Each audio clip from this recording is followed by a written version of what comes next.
کہتے ہیں یقین صرف لفظ نہیں، ایک لڑائی ہے، ایسی لڑائی جو باہر سے نہیں اندر سے لڑی جاتی ہے۔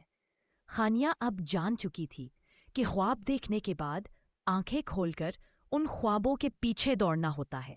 یہی دوڑ، یہی تھکن، یہی تکلیف اصل میں جدوجہد کہلاتی ہے، اور یہ ایک آزمائش تھی۔ صبح کے 6 بجے تھے، سب سو رہے تھے، لیکن ہانیہ جاگ رہی تھی۔ نہ اس کے پاس الگ کمرہ تھا، نہ خاموشی، لیکن اس کے پاس ایک ضد تھی، اپنی قسمت خود لکھنے کی۔ نماز کے بعد وہ کمرے کے کونے میں بیٹھی، کتاب کھولی۔ الفاظ دھندلے تھے، لیکن ارادہ صاف تھا۔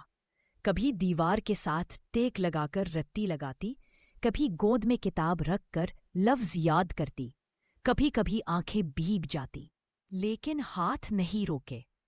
اسکول میں ایک دن ایک لڑکی نے ہانیہ کو دیکھ کر کہا، اچھا اب تم اسکالرشپ لوگی، خواب دیکھنا بند کرو۔ پوری کلاس ہنس پڑی، لیکن ہانیہ نے صرف ایک جملہ سوچا، یہ سب میری منزل کے راستے کی آوازیں ہیں جو مجھے روک نہیں سکتی۔ اس دن وہ روئی ضرور، لیکن اگلی صبح پھر وہی کونے والا کمرہ، اور پھر وہی کتاب، وہی لفظ، وہی محنت۔ ایک رات وہ چپ چاپ بیٹھی تھی، ہاتھ میں قلم، آنکھوں میں نمی۔ ماں پاس آئیں، سر سہلایا اور کہا، بیٹا جب تھک جاؤ تو اللہ سے بات کیا کرو، وہ سنتا ہے، اور جب دیتا ہے تو سب کو حیران کر دیتا ہے۔ ہانیہ نے آنکھیں بند کی اور دل ہی دل میں کہا، یا اللہ، میں ہار نہیں مانوں گی، بس تو میری محنت کو قبول فرما دے۔ پھر وہ سو گئی، اور خواب میں وہی لفظ دیکھا، جد و جہد، ایک جلتی ہوئی شمع کی طرح جو اندھیرے میں بھی ہار نہیں مانتی۔ ہانیہ نے اسکول کے امتحان میں حصہ لیا، خود سے وعدہ کیا تھا اب کی بار کچھ بدل کر آئے گا۔ نتیجے آئے، اس کا نام نہیں تھا۔ کمرہ، سانس، آنکھیں، سب خاموش ہو گئیں، لیکن وہ بیٹھ گئی، ڈائری نکالی اور لکھا، یہ ہار نہیں، یہ تیاری ہے، اصل امتحان ابھی باقی ہے۔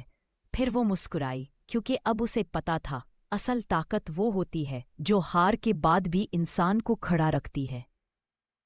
کامیاب وہی ہوتے ہیں جو دن میں ہنستے ہیں، راتوں میں روتے ہیں، اور پھر صبح اٹھ کر پھر سے لڑتے ہیں۔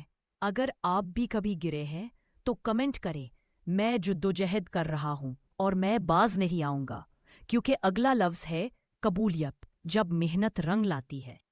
چینل کو سبسکرائب کریں تاکہ اگلی قسط سب سے پہلے آپ دیکھیں اور یہ کہانی آپ کی ہمت بن جائے۔